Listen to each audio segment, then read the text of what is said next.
Hello everyone and welcome back to Lucky Loaders 15, where I'll be giving you 3 of my best bets for tomorrow's horse racing action. Before I give you those selections, we'll just review on how today went. We just had the one winner in the end with our extra tip, a new category here on the YouTube channel, and that was a horse called Made Danny. He dug us out of a hole in the end to win at Yarmouth for Mark Johnston, who started the season really well, had a few winners already. Now Made Danny, he broke the track record at Yarmouth today. It was a very impressive performance, but even though he did beat the track record, I wouldn't read too much into that. There was a few apparently track records that were broken today. I know another horse did it, and I know he did look like a nice horse. That was the Michael Bell 2-year-old, but they had the conditions there to break those records today, because it was very quick, fast ground, firm ground, and the conditions were right for them to go and break those records. But still a really impressive performance. He has a lovely pedigree. He's a Dubawi, out of attraction, very sexy pedigree. It's taken him a while to get his act together, but he now looks like he could be one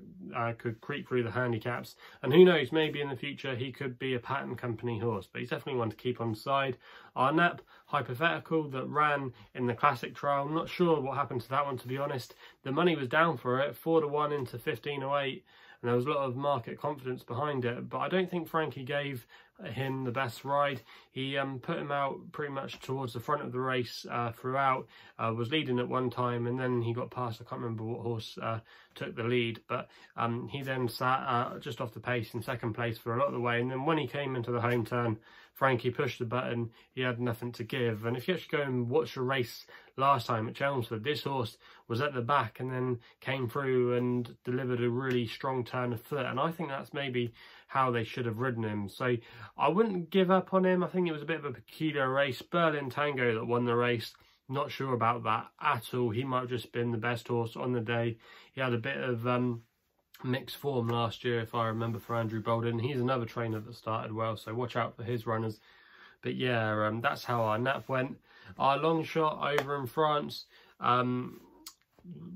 just had too much to do. Gymkhana, if you actually seen the race or watched the race replay, the winner of the race was pretty much throughout in the lead of the race, and made most of that position, and it was so hard for Gymkhana to come through. He was pretty much, like I say, at the back, and he ran on a little bit. I think he finished in 5th place in the end, so that was disappointing there.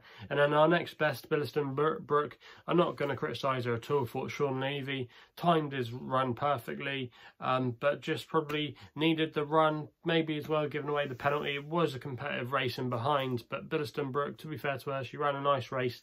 I think when we get back on the turf, she's definitely a filly, or a mare, I should say, to follow this season. So it wasn't the worst day we've ever had today. Like I said, if you followed me in, we would have broke even, small profit, but hopefully we can do better tomorrow. And I've got 3 of my best bets on the card at Newcastle, Newmarket and Lyon Parilly. We're still sticking with the French, and my Nap is going to run at Lyon Parilly tomorrow, so stay tuned for that, and that's going to be the last pick. But we've got some value, or some big prices I should say, for tomorrow's tips, and we're going to start off in the Group 3 Pavilion Stakes, normally held at Ascot, but it's moved up to Newcastle, obviously, for the rescheduling of racing, but it's in the 355 at Newcastle. I'm going to take on Ali here. I can never pronounce his name, for Simon Crisford. I don't think he's probably going to be up to it tomorrow. I don't think he wants further than 5, to be honest with you, and this is going to be over 6 furlongs, and I think he's too short.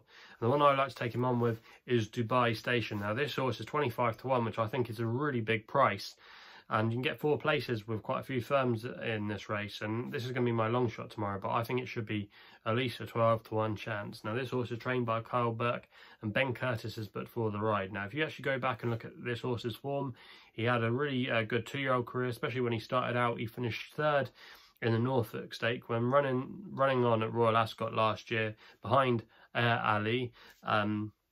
So he's definitely got some strong form with him, and also as well Ventura Rebel, who's going to reoppose tomorrow.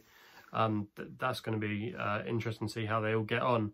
But Dubai Station, he looked like he could be quite progressive, but then he had one or two problems and they were reflected in his results. Carl Burke said he had some physical problems and they've managed to get on top of that, and he's really impressed them throughout the winter and they're really looking forward to running him. The plan is, if he runs well here tomorrow, for him to then go to the Commonwealth Cup, and ideally Carl Burke said in time he might get 7 furlongs, and a lot of the horses you might have been seeing at Newcastle, it's been riding quite slow.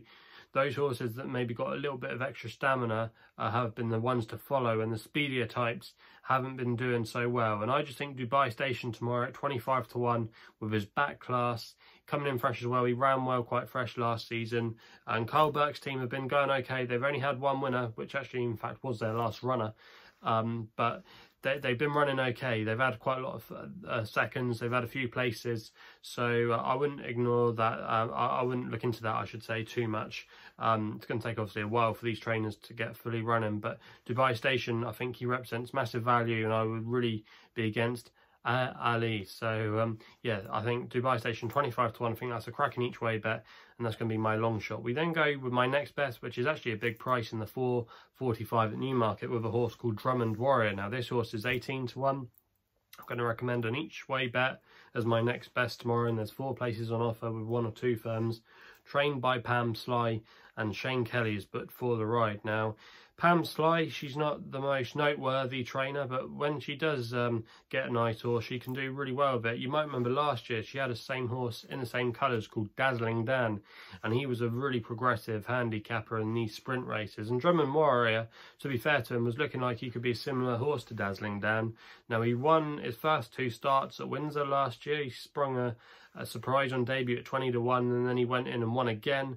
He ran very well actually in a handicap that worked out quite nicely on the July course at Newmarket when he finished in 2nd, and he was running off 85 that day, and the likes of Tinto were in that race. Tinto went on to win for Amanda Parrott after that, and he had a lot of good form lines. And I just think tomorrow, this out of the 2 divisions, because they've had to split this race into 2 divisions, this is the weaker division, and Drummond Warrior can go well fresh. He doesn't mind the quick ground, which I'll have at Newmarket tomorrow, even though there might be a little bit of rain about. It should still probably be on the quick side, I would imagine, but he's a horse who likes to get prominent. Shane Kelly rode him as well on his first couple of starts, so that's not a negative at all. And I just think this horse is really underestimated in the market tomorrow. And the key to this horse, I think, is it's had a wind up, and that's why it maybe declined last year. It was progressing really nicely, and then it seemed to have hit a wall, but it's had a wind up. I think that'll be okay. It's something you don't normally need to worry about in flat racing when they've had a wind up, compared to maybe over jumps where it normally takes them a run to get over it. I think Drummond Warrior, I think he's definitely got the class to maybe be one to follow in the handicaps this season, and this could be maybe the time to catch him at a bit of value. So at 18 to 1. It's not my most ever convincing next best, but nonetheless, I still think this horse could go very well tomorrow, and at a price I'm willing to take a chance. We then go to my nap, which runs in the 7 o'clock at Lyon Parilly, so we're still sticking with the French action, and I'm going with a horse here called Oyambre. I hope that's how you pronounce it. Currently 9 to 2 with bookmakers, best odds at the moment. As my nap, it's just going to be a win-only bet, and this horse is trained by Frederic Rossi, who claimed his first Group 1 by winning the French 1,000 guineas on Monday, and he's operating at a 30% strike rate at the moment, and he's booked his apprentice jockey Amber Moulins to take the ride, claiming a handy £9. Now in these claiming races, that £9 is such a major advantage with the female allowance, and obviously as well the apprentice allowance. And we've had a few winners, if you've been following me over in France, using this this tactic. I remember Axel Nicole is one that we like to follow when she uses this allowance and claimers and these stakes races. Now this horse was favourite last time out at Saint-Cloud and finished in 6th place, but if you actually go back and watch the race, probably could have won that day. It's the same jockey, Amber Moulins, that day, and she was against the inside, and she was going really nicely, trying to look for a gap up the inside, but then got really badly hampered, and then that kind of stopped the horse's momentum. But then he did stay on again, and he wasn't fading. He was still staying on strongly. Now this horse has got a fair draw tomorrow in stall 5, and I think it will come forward as well for that run. And I just think at the prices 9 to 2, this horse represents a good bit of value with a trainer in form, a jockey that's definitely worth a £9 allowance. And yeah, I can see this horse running a huge race tomorrow, and at 9-2 I think that's a good bet. So that's going to be my nap, and that rounds off my 3 best bets tomorrow. So just recapping, my first tip is in the 355 at Newcastle, Dubai Station each way at 25-1. In my second selection, we go to the 445 at Newmarket, Drummond Warrior, currently 18-1 each way, so that's my second bet. And then my final tip is in the 7 o'clock at Lyon Parilly with a horse called Oyambre. So I hope you get on those, and hopefully we can have some winners tomorrow. But if you haven't done so already, please hit the subscribe button below for more videos here on my YouTube channel. You can also follow me on social media as well, where my handle is at LuckyLoaders15. You can check out my website as well for a full portfolio of my work, which is at www.chrisloaderracing.co.uk. And that's all I got to say. So please gamble responsibly, and we'll be seeing you soon.